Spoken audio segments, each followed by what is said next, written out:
It's your favorite cousin at the cookout. And baby, we are back for another episode of the Pure Blackness podcast. I could not even have a platform like this and not have our next guest on this show. I have been following her for years. Huge fan of her work. Not only is she she's a dope educator who goes way outside of the curriculum, teaching these kids, our babies, about just everything from colorism to colonialism. Like she's putting in that work. And on top of that, y'all, she has this really dope brand. Literally the first brand I've ever seen do a face mask way before the pandemic. Way before the pandemic, like was on it. Like that right there is nothing but God engineering. That ain't nothing right there, but just divine goddess energy. So I am so excited to have her on here and just to pick her brain and just really tap into all of her greatness. Y'all welcome our cousin Carmel on the show. Hey, gorgeous. Hi, everybody. That was like the dopest introduction. I'm like, oh my God. Yeah, that was dope. I like that. Yeah, so I'm just really excited to tap into everything that you have going on with GoMelanin, with all of your travels, your recent ebook that you just published, and just everything that you're doing. I know, first, I do want to just tap in as an educator. How are you? How are things going? Well, first, thank you for asking that. I'm okay right now. Just as an educator, it's been a lot. We always kind of get thrown into the fire and just have to figure it out as we go. Yeah. But it's been very difficult, but I've been definitely practicing my self-care and really taking care of myself, whether that's like taking a little bit of time off, going to get me a massage, going to a sauna, getting my nails done, whatever that is. I've just really been trying to tap into my self-care because it's been a rough year so far. Well, listen, y'all are the true essential workers. We thank you with 1,000 tongues for all that. Thank y'all for just recognizing the work that we do and how hard it is, because it's very easy to feel overlooked at times. Yeah, and I think too, for you, it's on such a revolutionary energy. We need you. We need you. We need teachers like you in the system, in the school systems that's, like I said, just going beyond that curriculum. I guess let's start a little bit into your background. Like what kind of got you so far tapped into your Blackness and just your ancestral greatness? Like what was your journey into building all that you have and your love of self? Like what, and that knowledge of self that you have, what led to that journey for you? It's definitely been a long journey. I am 35 and I probably tapped in around my college years. And it's interesting because when I was at my mom's house, like 2020, this was like a random time that I was there, and I was going through some old boxes and stuff that I had at her house, and I came across like an old poem that I wrote. And I had to be in like middle school or high school when I wrote this poem, but it was all about like my Black skin, my Black hair, and just loving myself. And I was shocked to see it because I didn't realize that I was tapped in back then. But I was like, okay, that's cool.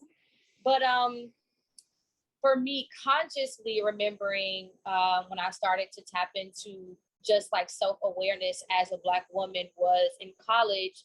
There was, I don't know if you remember, a situation called the Jenna 6. Absolutely. So the Jenna 6, we ended up doing like a protest, and we did like a march and everything on campus. And that was like my introduction into like this revolutionary work and really wanting to be out, allowing my voice to be heard, and wanting to do more than just nothing, or do more than just sit there and talk about it and have a conversation, intellectualize what's happening, and then go back to, normalcy. So that was my intro, and it just kind of kept going from there. I had an awesome professor. Her name was Dr. Z. Everybody knows Auntie Z.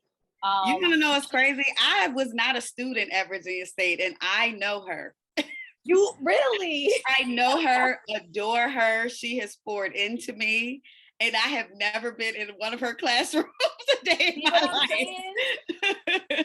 And Yeah, that is a normal thing for her. Like people yeah. who have never attended. Listen, I was going to her classes and I didn't even have her class.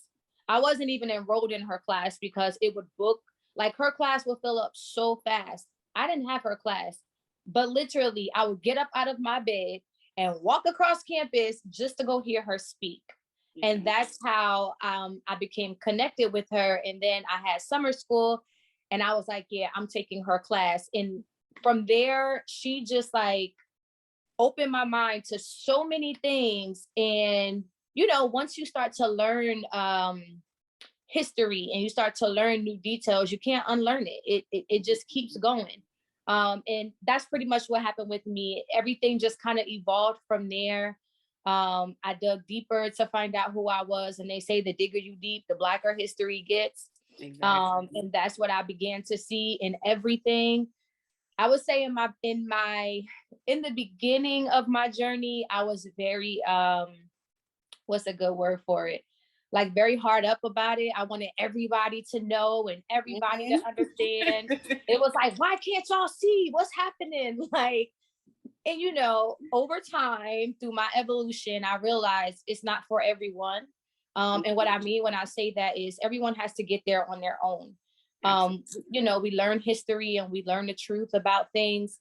When you tell someone or you tell other people, they may not get it at first because they haven't had the pre-education or the prehistory of what we may possibly know to get them to that point. So I kind of spoon feed people.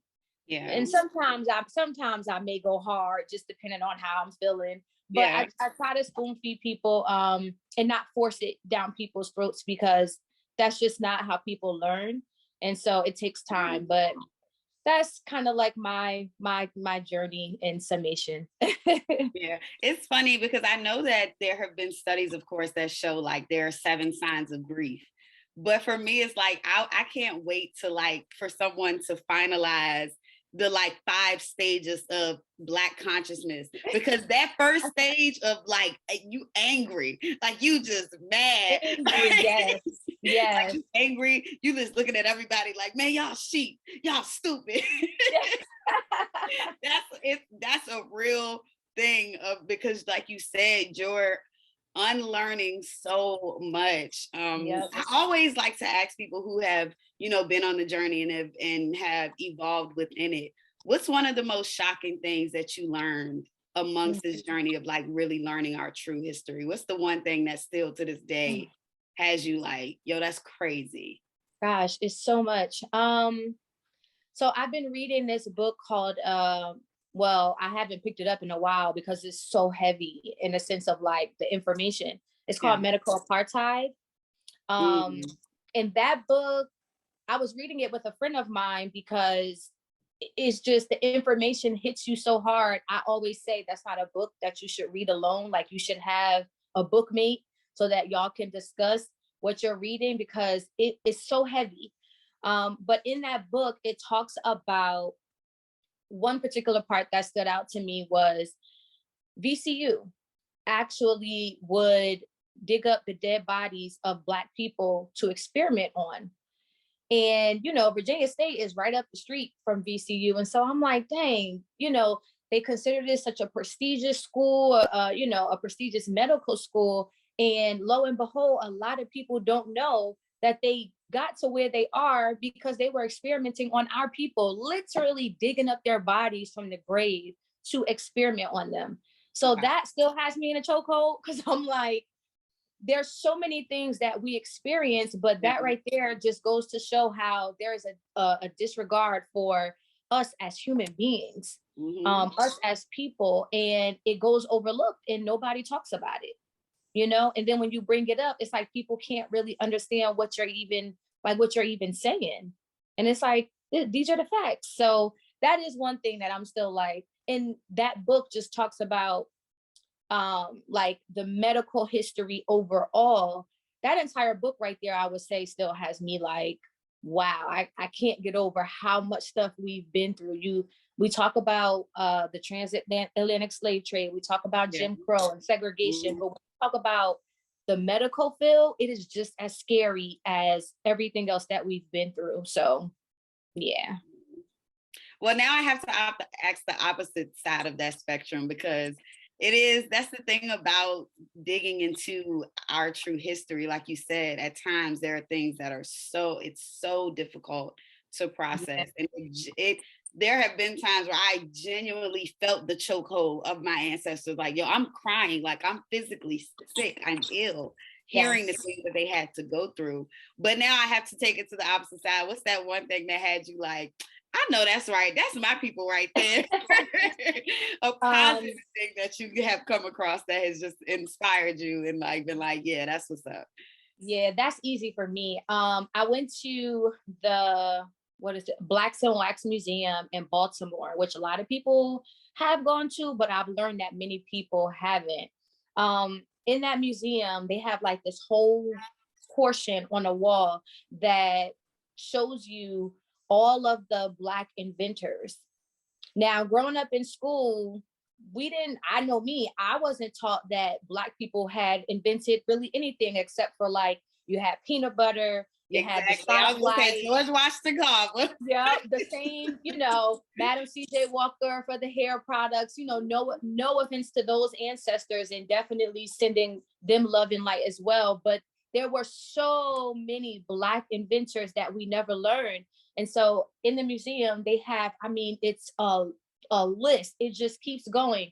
But what I learned was that a lot of times during the years where Black people were inventing, they would go into the patent office and try to patent their ideas or their inventions.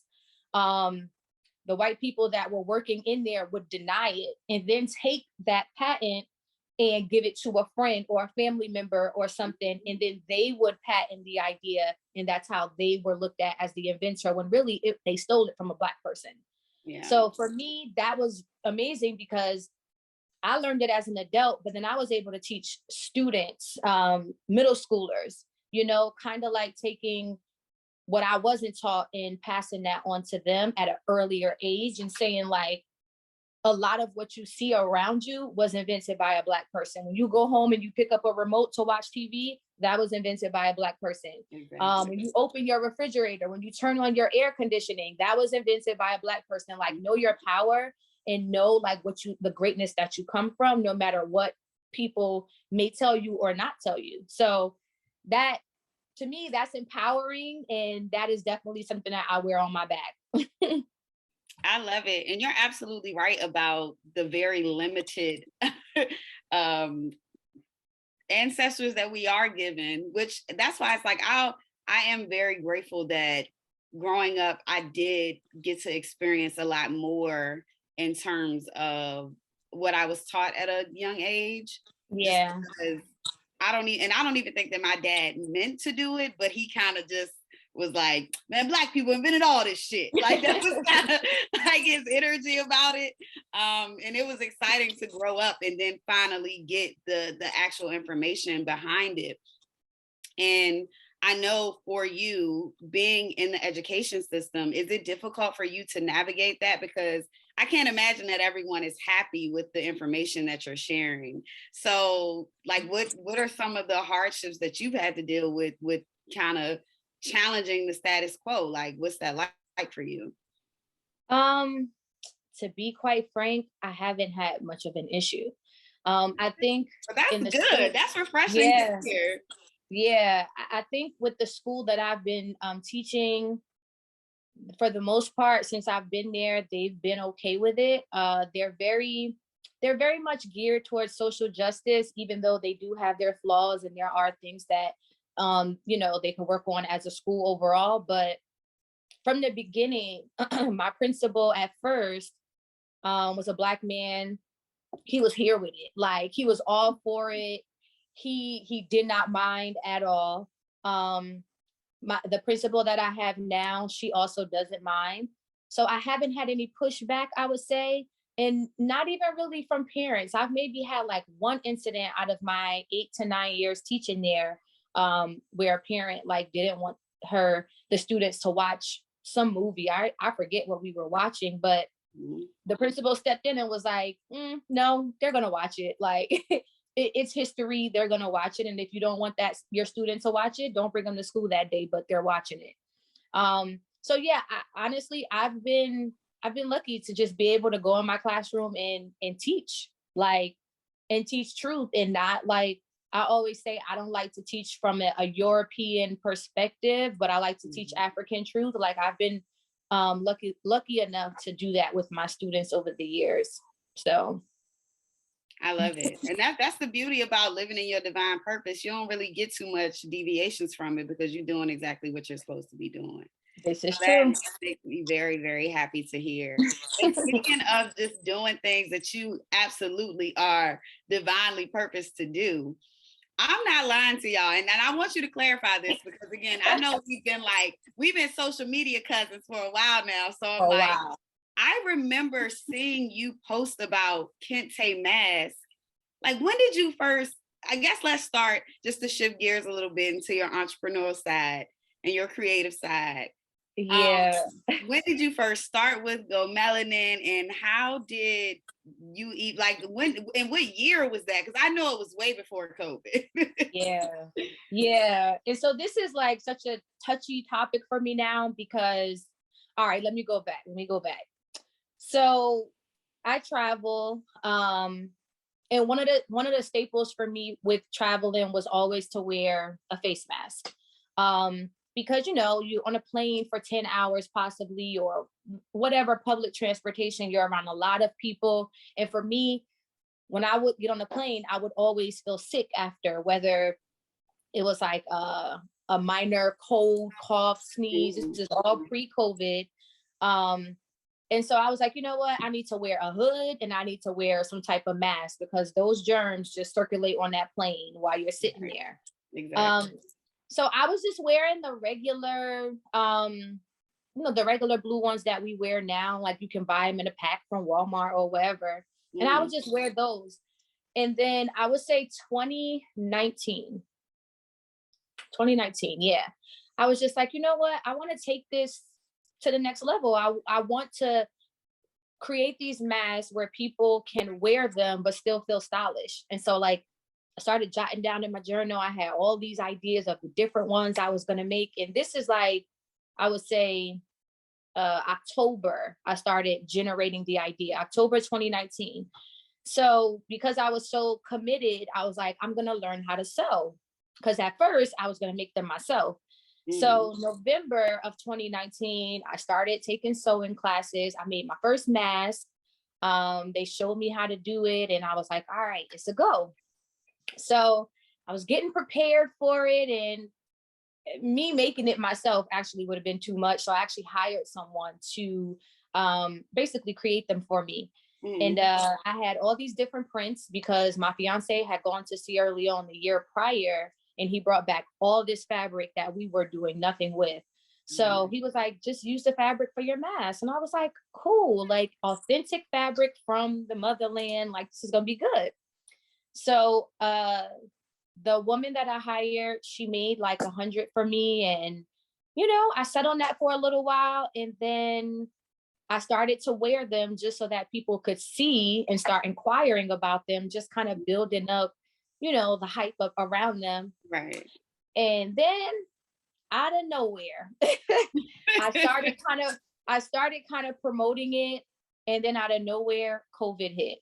And I was like, what the world just happened? I was talking to my brother and I was actually asking him if he wanted to be an investor. And at this time, I hadn't seen anything about COVID. I don't really watch the news. I don't really watch TV like that. So I hadn't seen anything yet.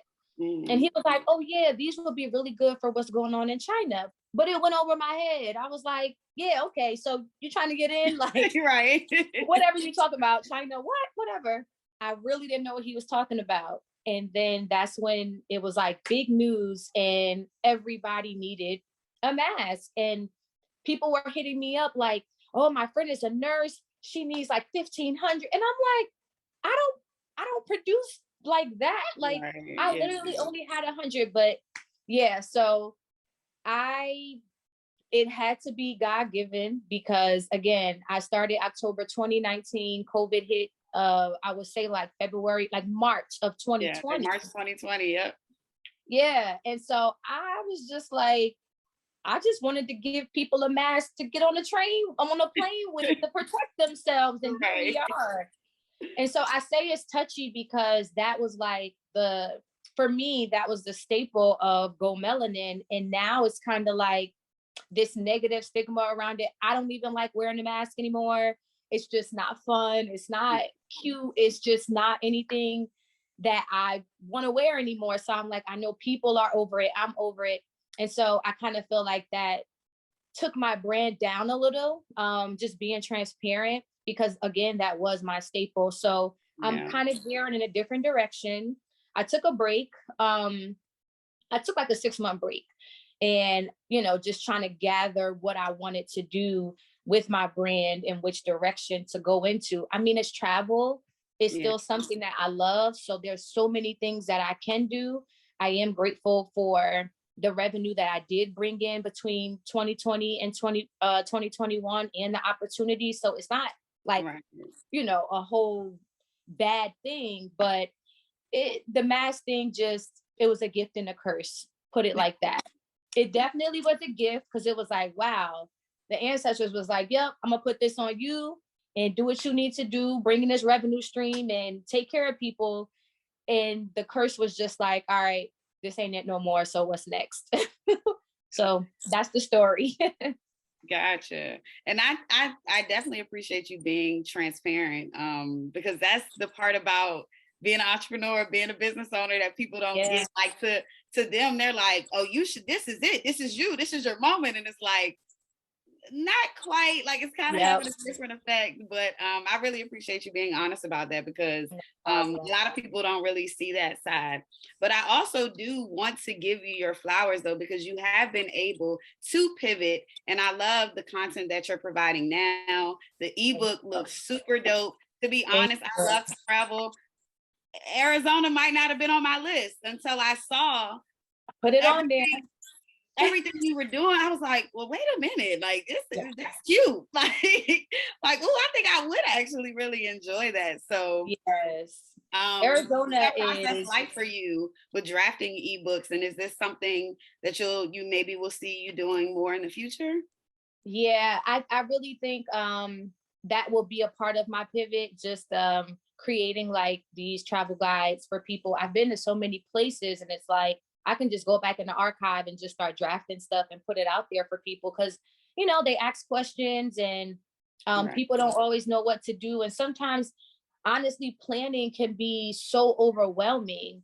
But if you have like a guide that can at least kick you off and get you started, it can be helpful. So yeah, Arizona was like, it was great. I would advise anyone to go there, especially if you're like tuned into like spirit and you're looking for something to just kind of like have some solitude. It is the perfect place. And it's a balance. You can turn up and have fun, but you can also have that solitude and that, you know, spiritual awareness there too.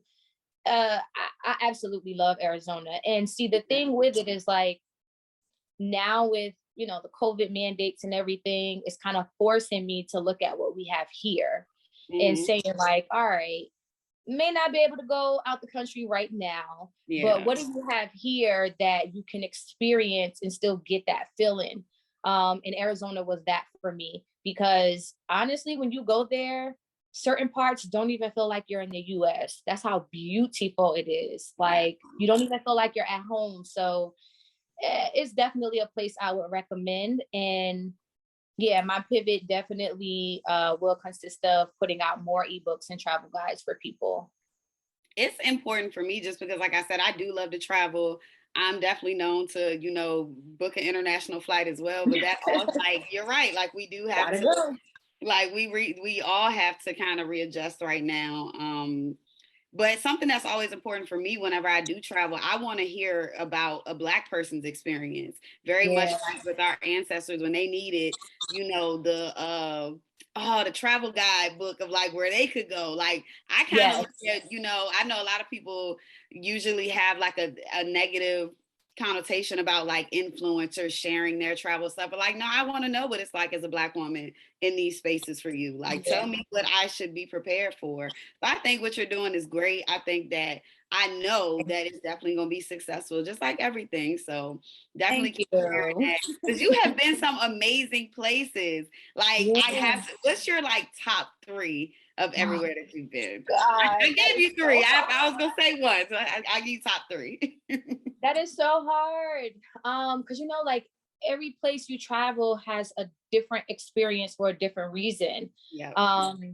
But just like off the top of my head, my top three would be, I would say Ghana, I would say Egypt, and probably Barcelona. Even though in Barcelona we had some negative experiences as Black people, and I'm gonna share that one day. But my fiance and I just had such a good time. Yeah. We just had a really good time. So I would say Barcelona's up there. Yeah. Okay. What would you say is the biggest like lesson that you learned just with traveling abroad, like Black and abroad? Like, what's the greatest lesson that you've learned in all of your travels? Um, as a Black woman, I would say no matter where you go, people are always going to treat you like a Black woman. And what I mean when I say that, I've had some pretty negative experiences in countries that I didn't think I would have had negative experiences. Like I'll take Morocco, for example. Didn't Mhm. expect to go to Africa, even though it's North Africa and it's very Arab. I Yeah. still wouldn't have expected to go there and feel like I was at home in the United States, you know, like just with the negativity around being a Black woman, the stereotypes, being called names like Shakira and people calling you Michelle Obama because you're a Black woman. Just Wow. all types of things, or men thinking that they can touch you because you're not with another man. Putting their hands on you when they shouldn't be violating you in that way. So Right. I've just had to learn that a lot of times we try to escape here to go to other countries for that great experience, but you just have to be mindful no matter what and no matter where, because people watch so much TV and they're Mhm. also indoctrinated about Black women. You think about it, a lot of these countries and people in these countries, what they think of a Black woman is what they see on reality TV, you know? So they're like, y'all loud, y'all just fight each other, y'all Mhm. spend money on, you know, things that you don't need, or whatever that looks like, Right. and however that shapes their mind. So when they encounter a Black woman, that's automatically what they think of us. And so they think they can talk to us or treat us any kind of way. And it's like, whoa, we're not all the same. You know, Right. like you don't get to talk to me any kind of way because of what someone told you or because of what you've seen on TV. So just having awareness and not being aloof to the fact that some people may have a negative connotation of you, and just kind of like being aware of that. That's been like my biggest takeaway. And not saying like go into a country with this mindset that, oh, people are against me. Not saying that either, even though I have felt that way sometimes. Yeah. But just knowing like, okay, I have to carry myself a certain way so that people don't think that I'm like what they see or what they've heard. Yeah. Yeah. We Yeah. always have to live in this kind of double consciousness of like, yes, I'm on vacation. I want to have fun. But also I could be representing my entire race and I gotta Yep. make sure. No, and Like, that's that's our existence. yeah, that is Our absolutely existence. facts. I remember when I went to Egypt with I went with Tony Browder, and we were like the last day we were going shopping, and before we left out, it was probably like 20 of us. Before we left out, he said, I'm gonna just tell y'all what they think of you, because he's been to Egypt like 50 something times. He does work over there.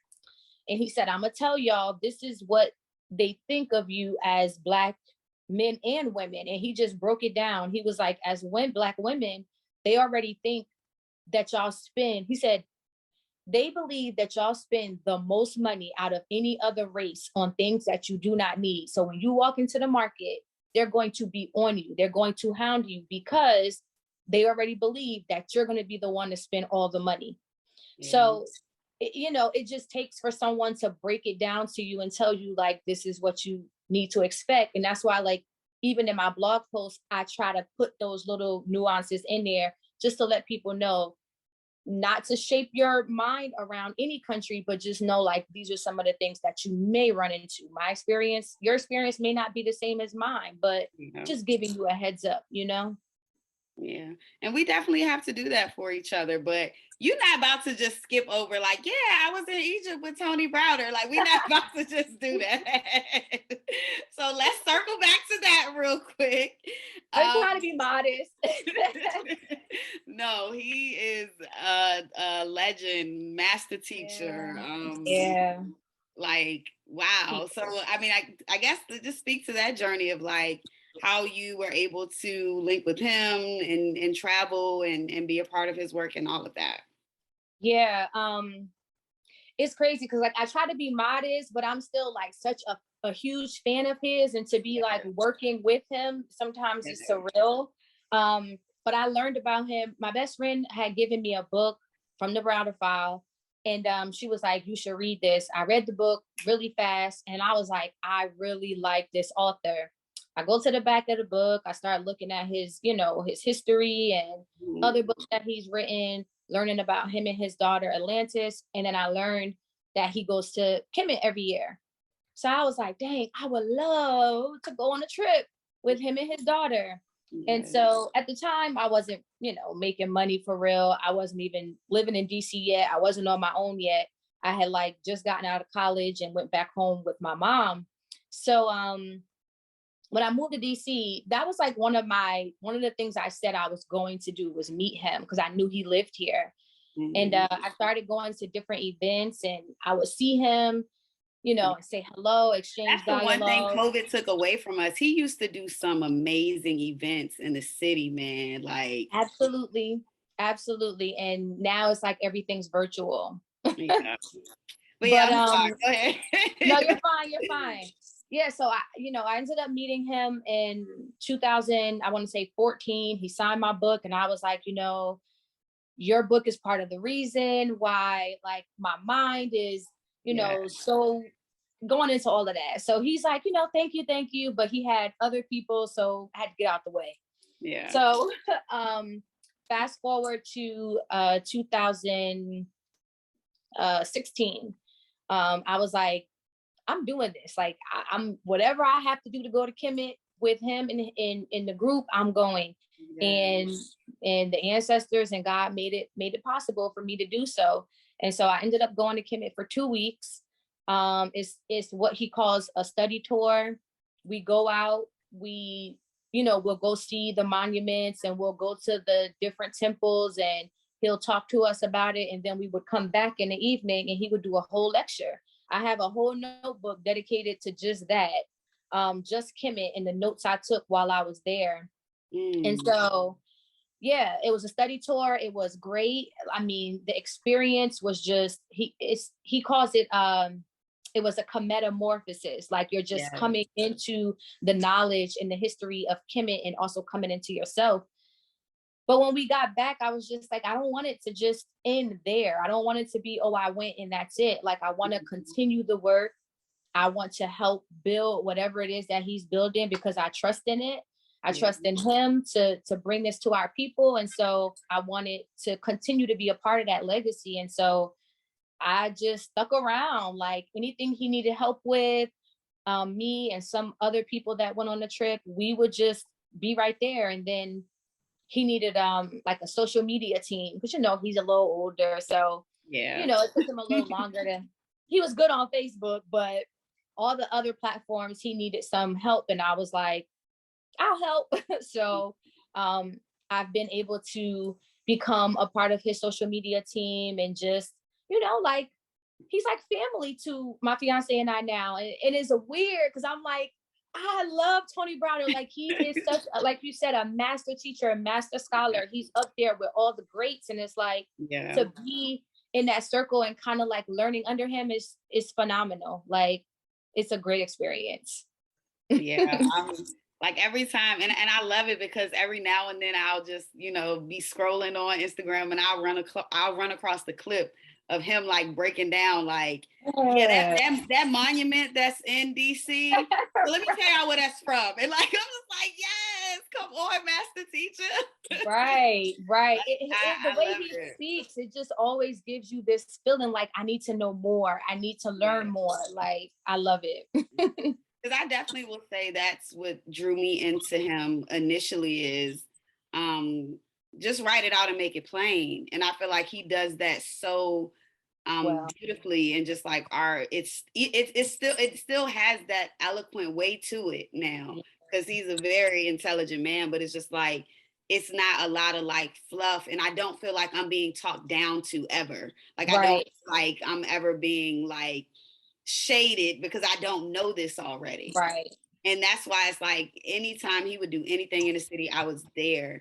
And yeah, that Kemet trip is definitely on my bucket list, because I'm like, I mean, it is like that's invaluable information right there. Yes, like I mean, and honestly, it's probably 10 times better now than when I went, because you know, he is a part of, and like I won't say a part of, he is the spearhead of the excavation site.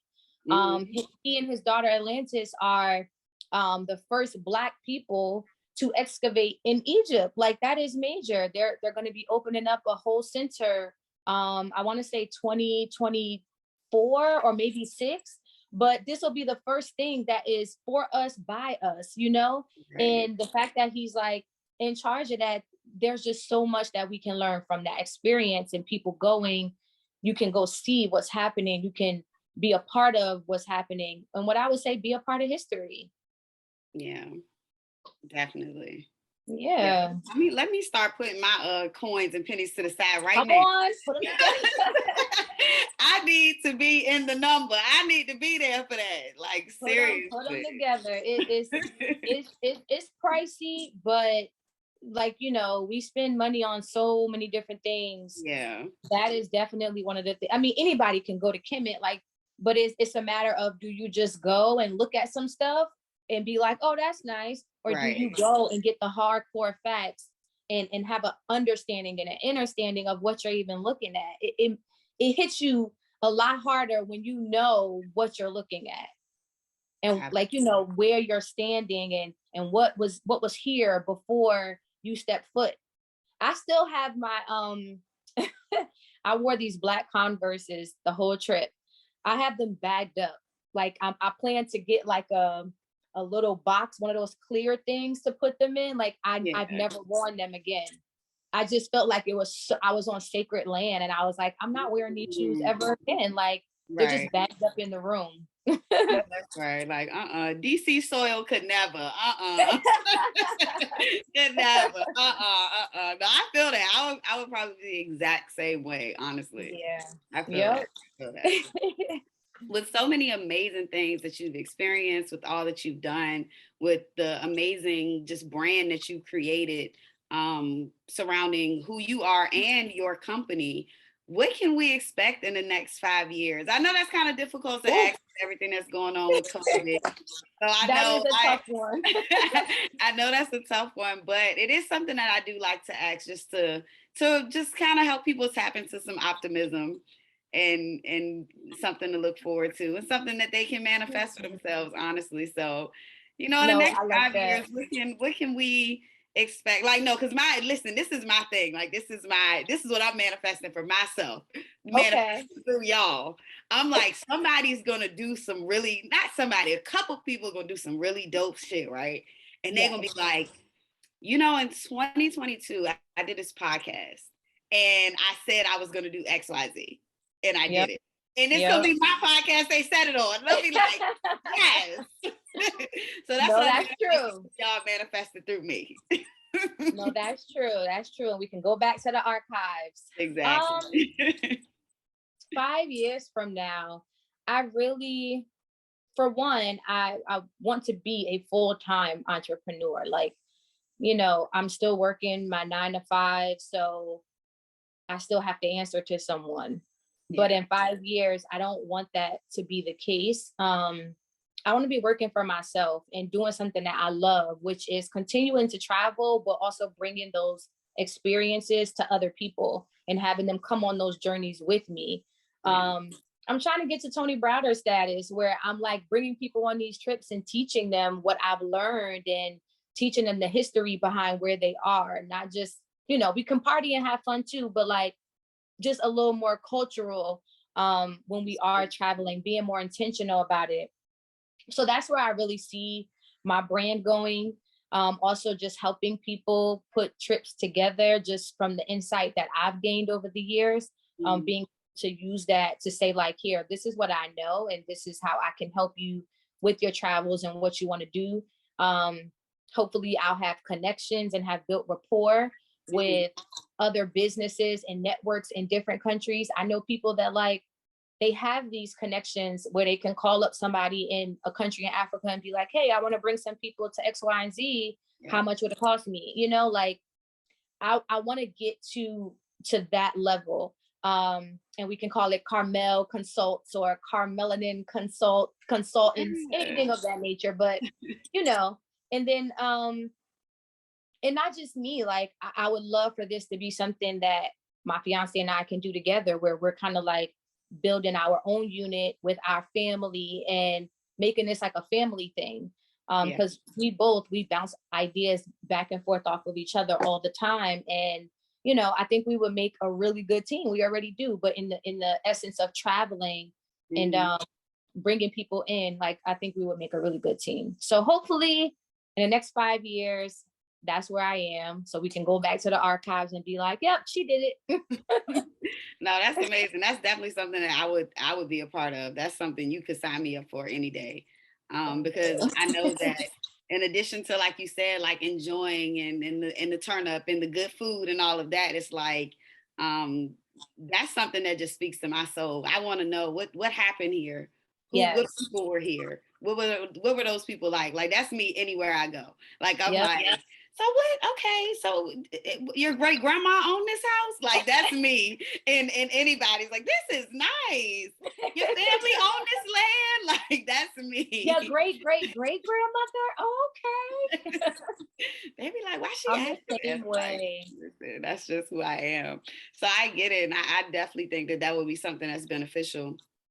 And with that too, I love that you're already thinking like ahead in terms of, while we love the master teachers, we love all of them, but as they continue to evolve into their elder status and their older age, it is time for us to kind of pick, like we are the next people. We have to carry that. Like so that's on us. So I love that, you're already manifesting that because it's going to be something that we need.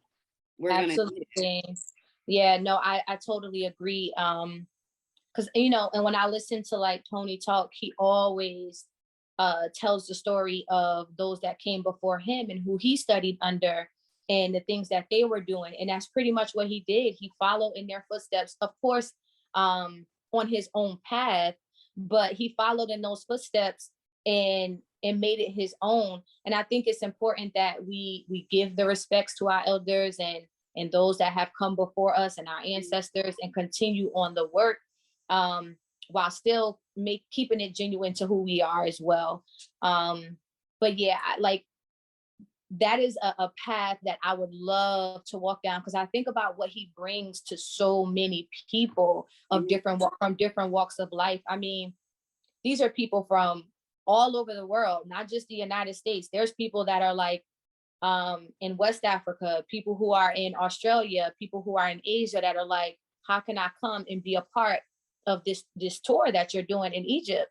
So that's definitely where I want to get to eventually. Even if it's like here in the United States, there's so much that I'm learning that we have right here that people don't know or don't talk about. And just like a shameless plug, one of the things that I plan to do soon in following those footsteps is planning a trip around South Carolina.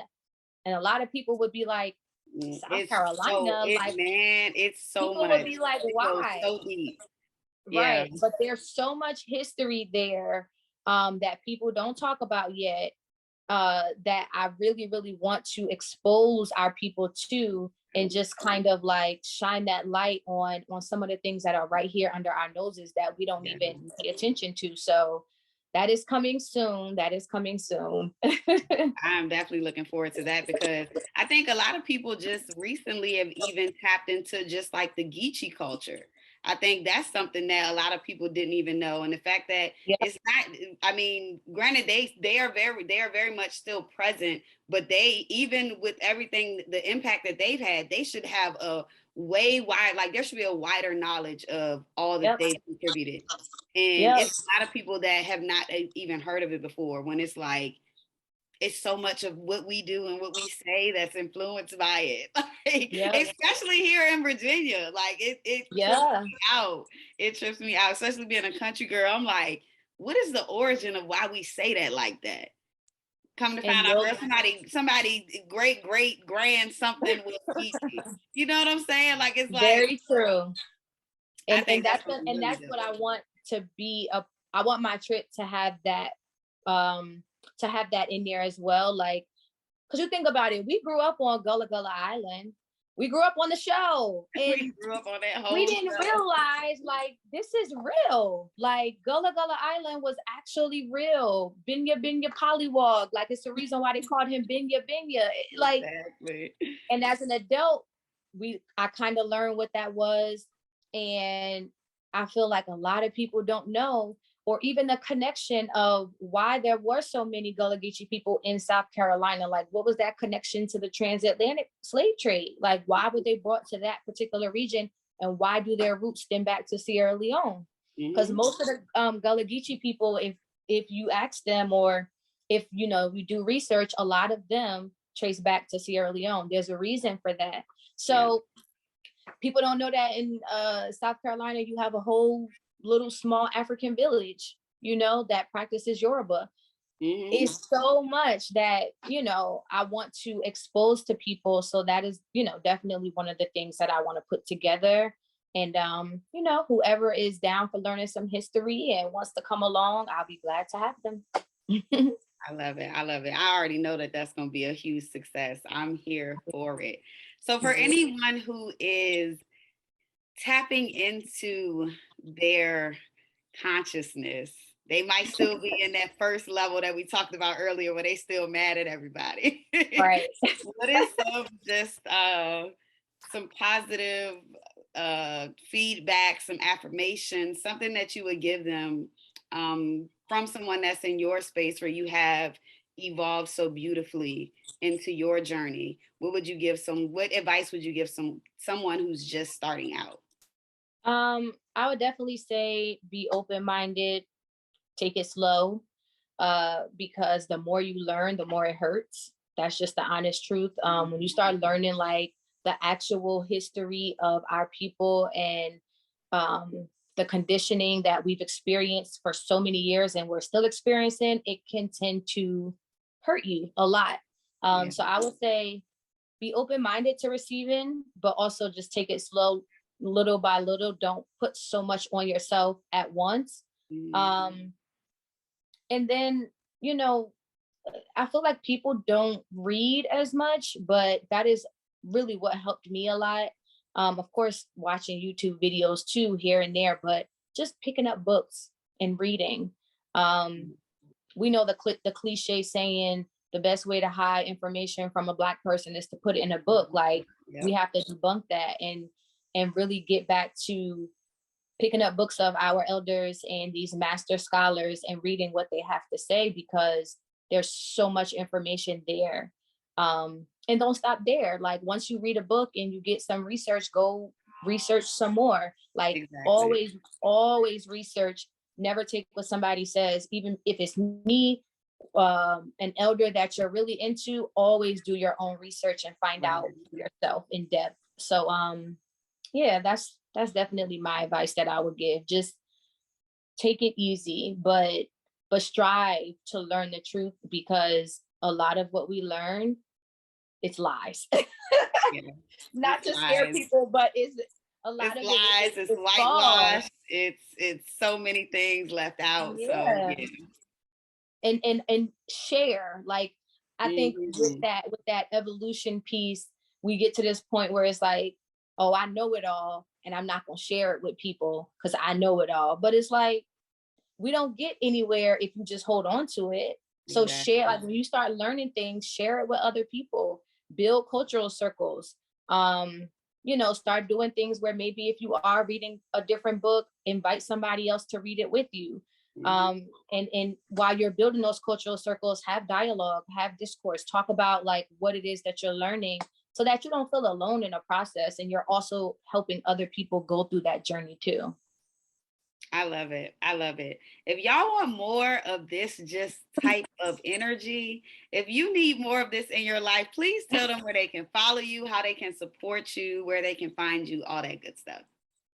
So my regular, I don't want to call it regular, but my personal page, which is also where I would do a lot of my blog work, is Carmelanin. So at Carmelanin, so it's just Carmel Lanin. And then for my travel website or my travel page, it's GoMelanin on Instagram. So go.melanin. So it's really just those two. If you're interested in, reading more about my travels or just reading more about my experiences as a Black person in different countries, you can visit carmelanin.com. That's my blog page. And I talk about a lot of different things on there. So I talk about things in reference to being a woman, things in reference to being Black, and things in reference to travel. So you get a nice little composition of things. Yes, definitely make sure that y'all check that out. The way that she is able to be transparent and still leave you with a sense of, I love that it's like, even if you have had experiences that you're kind of warning us about, or that you're telling us to be cautious about, it's still so much optimism in it. I love that you're like always like still encouraging people to, but regardless, go out, learn, experience. Like, I love that because a lot of times some people will have the opposite effect. So I do love that it is very transparent. It will pour into you. It will pour into your soul. It will definitely be beneficial. So y'all follow her and get your algorithm together and get some of that foolishness off there. Yes, the algorithm. Get that algorithm all the way together. And because this is the Pure Blackness podcast, I have to ask you this something I ask all my guests. Okay. So I'm really excited to hear what your answer is going to be because you've experienced so many dope things. What was your favorite moment in Blackness? Meaning it could be something you experienced, something you saw, something you read about. I mean, anything that just you learned about it, saw it, experienced it, felt it, and was like, yo, this is so Black and I love it. Oh my God, yes, Blackity Black. Like, what was that thing for you? What was my favorite moment in Blackness? Golly, yes, I have so many. I feel stuck. Yeah, make sure y'all edit out all this blank space. My favorite moment in Blackness. God, listen, I'm okay. Let me just say this. I only associate with Blackness, all things Blackness. So like most of my experiences are just always Black as hell. Like, so it's hard for me to even think about one thing or pull out one thing. Hey, Monica, I don't know. I love that though. That you have such an abundance of Blackness in your life. Yes, like, I really do. I really do. I mean, down to like, even with working, the people that I became friends with at work, Black as hell. We just love Blackness. We get together, we have fun.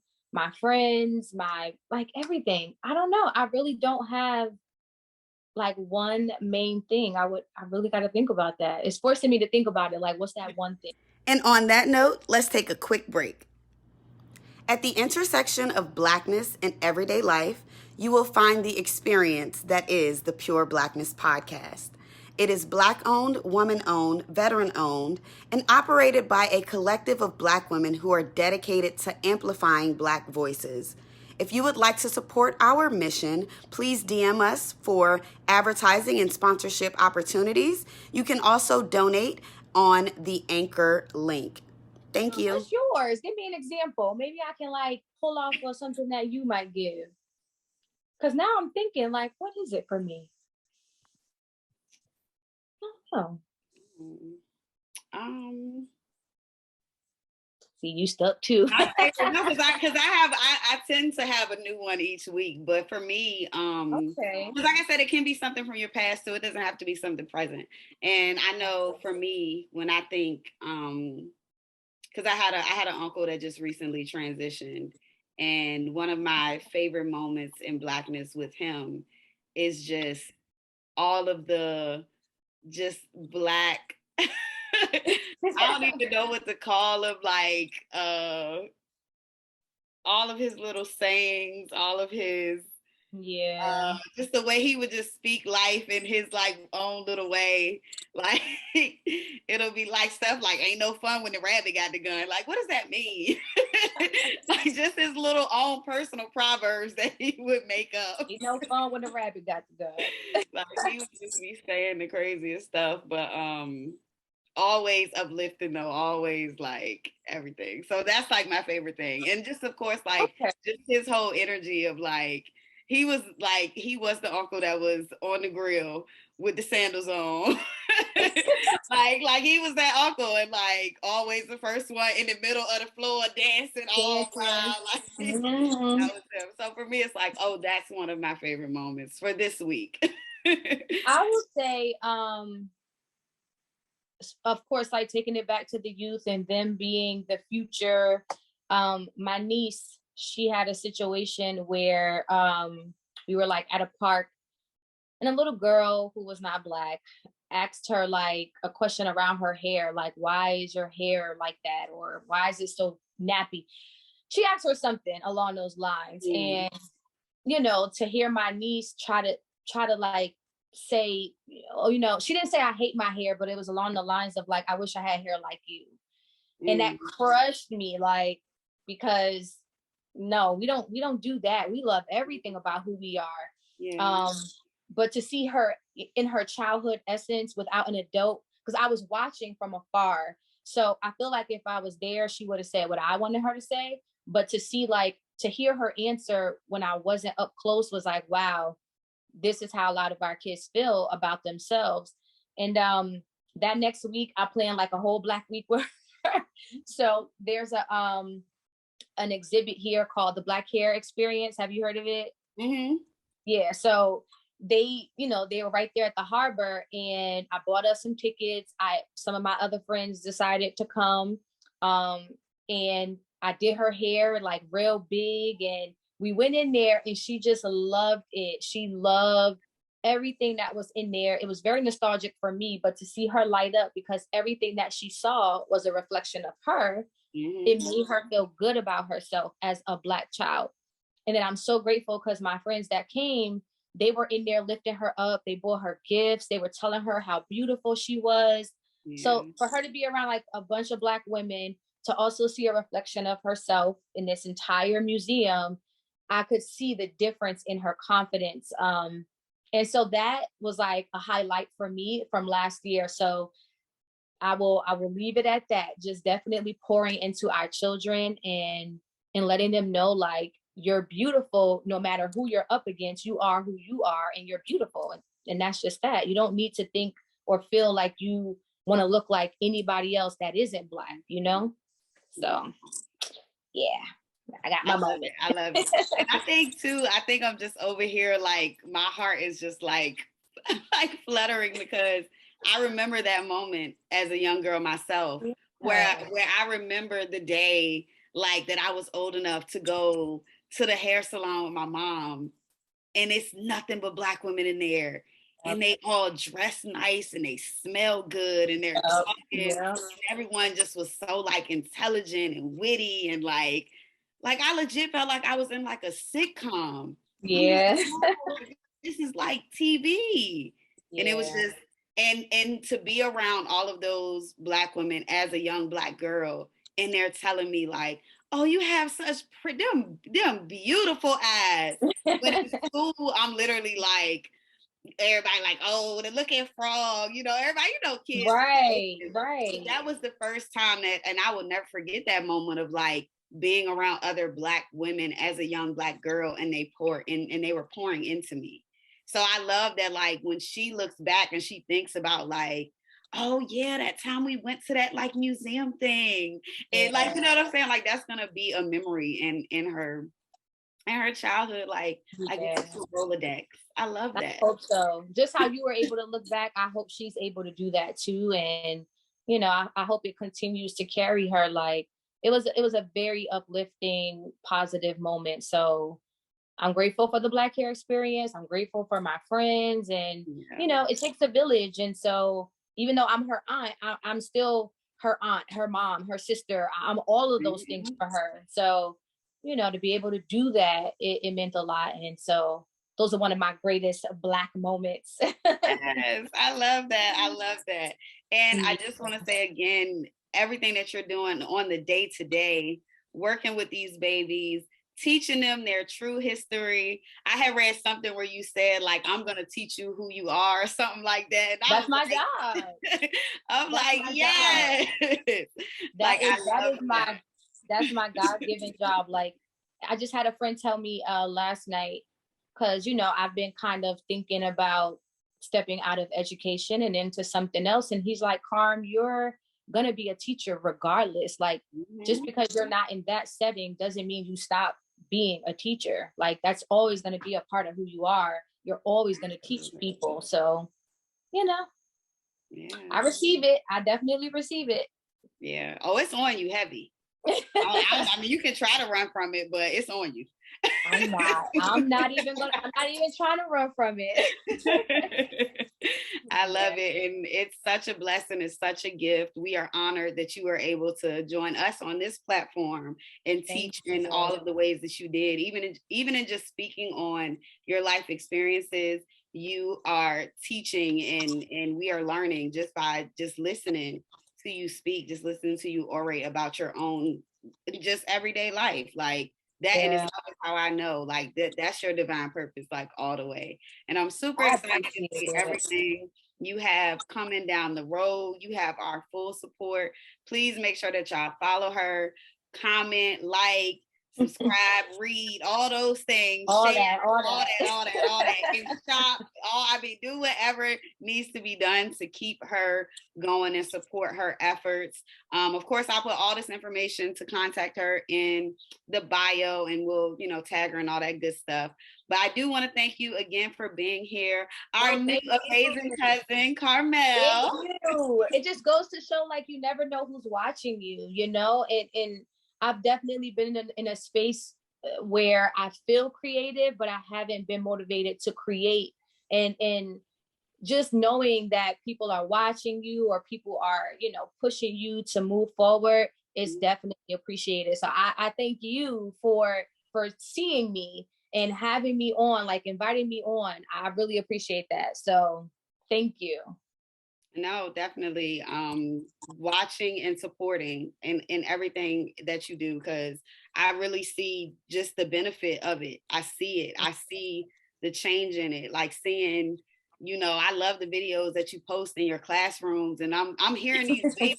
I'm hearing these babies answer questions, and I'm like, yo, I probably wouldn't have said that at that age. Like, I wouldn't have said that. Like, yo, Right. she's changing the world, yo.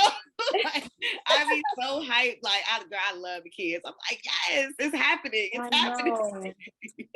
So I love everything that you're doing. You have our full support, because around here we not followers, we not friends. Baby, we Black, we all family. This our cousin. I love it. Yes, I love it. So listen, thank y'all so much for tuning in to another episode. This is the Pure Blackness podcast, where we are celebrating our Blackness, and we are just discussing it all. We're at the intersection of Blackness and everyday life, because this is our existence, and it's oh so beautiful. And we're going to continue to amplify Black voices, Black experiences, and share our true narratives in only the way that we can. It's not whitewashed. It's pure Blackness, honey. Ain't no additives, ain't none of that. It's pure. It's raw over here. I love it. So thanks again for tuning in, y'all. And make sure that you come back to our Grandmomma House next week because we're going to have another cousin to chop it up with. Thank you guys so much for the support. Peace and light. Bye.